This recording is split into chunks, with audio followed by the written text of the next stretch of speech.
श्रोता प्रेमियों, मैं राम सागर शास्त्री आप लोगों के समक्ष रखने जा रहा हूं एक प्रसंग, हरिश्चंद्र की कथा। व्यास जी लिखते हैं, त्रय संकवो हरिश्चंद्रो विश्वामित्र वसिष्ठयो ये निमित्तम भूद युद्धम पक्षिणोर बहुवार्षिकम। सूर्यवंश में राजा त्रिशंकु के पुत्र हरिश्चंद्र हुए, जिनके निमित्त विश्वामित्र और वशिष्ठ बहुत वर्षों तक पक्षी बनकर युद्ध करते रहे। हरिश्चंद्र का विवाह सोनप्रस्थ के राजा देवरात की पुत्री शैव्या के साथ हुआ था। जब इनके यहाँ कोई संतान नहीं हुई तो राजा दुखी हो गया। एक दिन उदास मुद्रा में देखकर देवर्षि नारद ने दुखी होने का कारण पूछा। राजा ने कहा, देवर्षि मेरे कोई संतान नहीं है। देवर्षि नारद ने कहा, आप वरुण देव की शरण में जाइए, आपके संतान अवश्य होगी। अस्तु राजा वरुण देव की शरण में पहुंचा। उसने वरुण से कहा, यदि वीरो महाराज तेनैव त्वाम यजेयति। महाराज, यदि मेरे पुत्र होगा तो मैं उसी से आपका यजन करूंगा। आज वरुण देव की कृपा से शैव्या ने रोहिताश्व नामक एक पुत्र को जन्म दिया। पुत्र जन्म के पश्चात हरिश्चंद्र ने यजन नहीं किया। अब तो वह बहाने बनाकर समय को टालने लगे। उन्होंने पहले वरुण से कहा कि 10 दिन बाद यजन करूंगा। 10 दिन पूरे होने के बाद कहा बच्चे के दांत निकलने पर करूंगा। जब दांत निकल आए तो बोले, ये दूध के दांत जब गिर जाएंगे तब यजन करूंगा। दूध के दांत भी गिर गए। तब कहा, जब दोबारा दांत जमेंगे तब यजन करूंगा।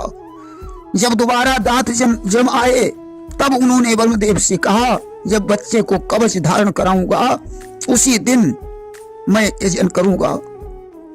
धीरे धीरे 12 वर्ष व्यतीत हो गए। व्यास जी लिखते हैं, रोहितस्तद विज्ञाय पितुः कर्म चिकीर्षितम् प्राणे प्रेप्सुर धनुष्पाणिर रणिम प्रत्यपद्यत। जब रोहिताश्व को इस बात का पता चला कि मेरे पिताजी मेरा बलिदान करना चाहते हैं, तब वो प्राणों की रक्षा के लिए हाथ में धनुष लेकर वन को चला गया। इधर वरुण देव ने रुष्ट होकर हरिश्चंद्र को जलोदर रोग होने का श्राप दे दिया। सज्जनों, रोहिताश्व 6 वर्ष तक वन में रहा। 7वें वर्ष उसे अपने पिता की बीमारी का पता चला। अस्तु वह घर वापस लौट रहा था। रास्ते में उसकी भेंट विश्वामित्र के भांजे अजीगर्त के पुत्र सुनाशेष से हो गई। रोहिताश्व ने उसे सारी कहानी बताई। सुनाशेष ने कहा, मैं 3 भाई हूं। पिताजी को बड़ा भाई प्रिय है और माता को छोटा भाई प्रिय है। मुझे कोई नहीं चाहता है, इसलिए तुम यजन के लिए पिताजी से मुझे खरीद लो। आज रोहिताश्व ने ऐसा ही किया। 100 गायें देकर सुनाशेष को खरीद लिया। रास्ते में उनकी भेंट विश्वामित्र से हो गई। उन्होंने योग बल से सब कुछ जान लिया। सुनाशेष को वेद की ऋचाएं प्रदान की और कहा, इनका पाठ करने से तुम्हारी मृत्यु नहीं होगी। आज हरिश्चंद्र ने रोहिताश्व को देखा, बड़े प्रसन्न हुए। उन्होंने वशिष्ठ, जमदग्नि, अमास्य तथा विश्वामित्र आदि ऋषियों के द्वारा वरुण यज्ञ प्रारंभ करवाया। विश्वामित्र जी होता बने। वशिष्ठ जी ने ब्रह्मा का पदभार ग्रहण किया। इस यज्ञ में प्रसन्न होकर देवराज इंद्र ने हरिश्चंद्र को एक स्वर्ण रथ प्रदान किया। यहीं से हरिश्चंद्र सत्य सिंधु, दानवीर और प्रतापी राजा बन गए, जिनका यश 14 भुवनों में छा गया। एक बार की बात है, ब्रह्मा जी की सभा में विश्वामित्र और वशिष्ठ जी बैठे हुए थे। वहां चर्चा होने लगी, इन दिनों पृथ्वी लोक में सत्यवादी, धर्मनिष्ठ और दानवीर कौन है। वशिष्ठ जी ने कहा, इन दिनों पृथ्वी लोक में हरिश्चंद्र के समान कोई राजा नहीं है। जिसकी कीर्ति आज 14 भुवनों में छाई हुई है। मुझे हरिश्चंद्र के ऊपर अभिमान है, कारण वह हमारा शिष्य है। विश्वामित्र ने कहा, बस मुनिवर, ज्यादा तारीफ करने की जरूरत नहीं है। बिना आंच के सोने की जांच नहीं होती है। मैं परीक्षा लेकर देखूंगा कि आपकी बात में कितनी सच्चाई है। जब तक परीक्षा हो न सके तब तक सत्य नहीं मानूंगा। आंखों से जब ही देख लूंगा उस समय सत्यता जानूंगा। वशिष्ठ जी ने कहा, ठीक है, अगर नहीं मानते हो तो परीक्षा ले लो। आज विश्वामित्र ने सूकर का वेश बनाया और जाकर हरिश्चंद्र के उपवन को उजाड़ने लगे। माली ने पहुंचकर हरिश्चंद्र को सूचना दी। आज वे धनुष पर बाण चढ़ाकर बगीचे में पहुंचे। इधर विश्वामित्र ने हरिश्चंद्र को आते हुए देखकर अपना वेश बदल दिया। वे ब्राह्मण बन गए और उन्होंने माया के द्वारा एक वर और एक कन्या को उत्पन्न कर दिया। राजा ने वहां पहुंचकर उन्हें प्रणाम किया। मुनिवर ने आशीर्वाद देकर कहा, राजन, मैं तो आपके पास अयोध्या में आने वाला था।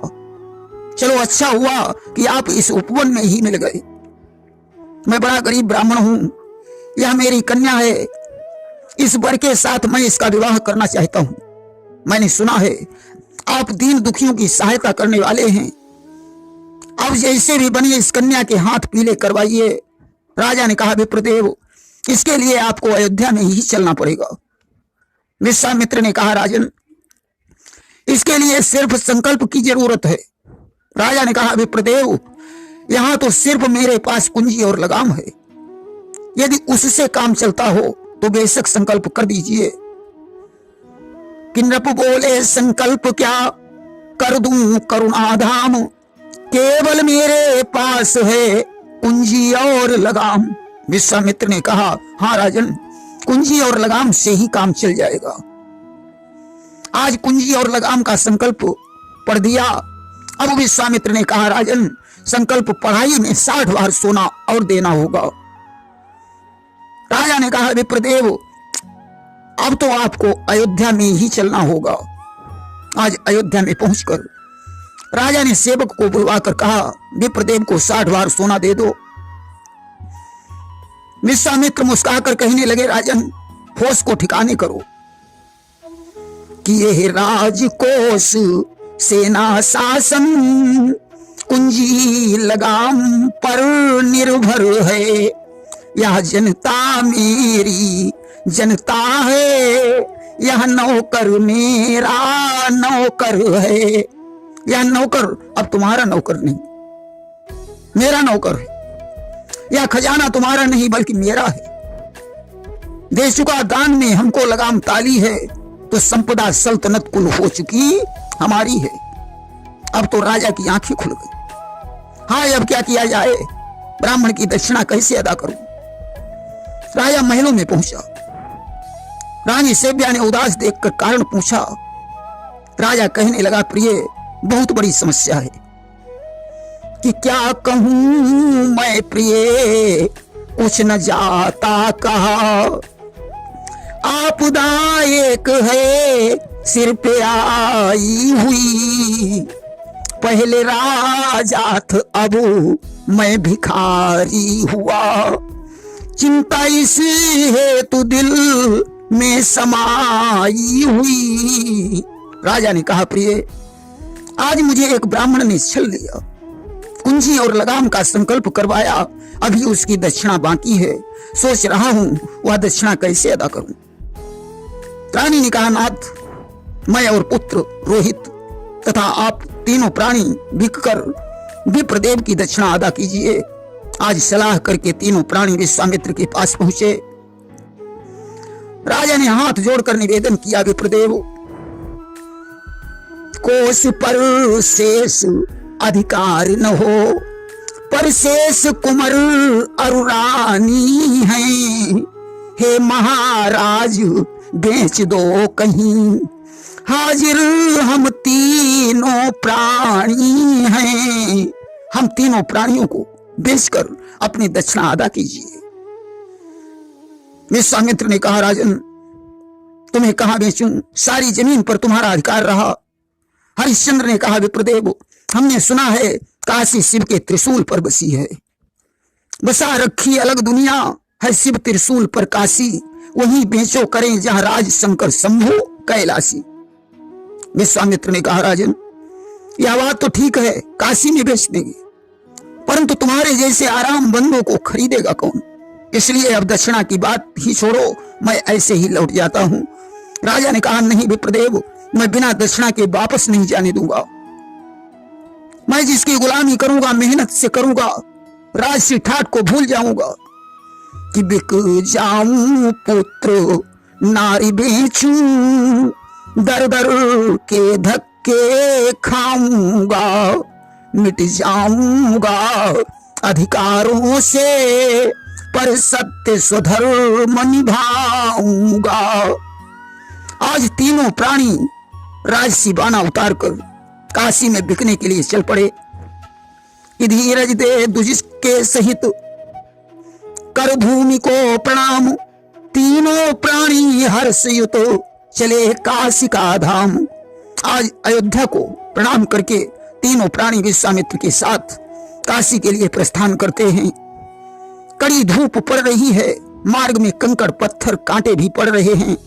रानी के पैरों में छाले पड़ गए, रोहिताश्व प्यास से मुरझा गया। विश्वामित्र ने कहा, राजन कहीं छाया में बैठकर सस्ता लीजिए, पानी आनी पीकर पुनः प्रस्थान कीजिए।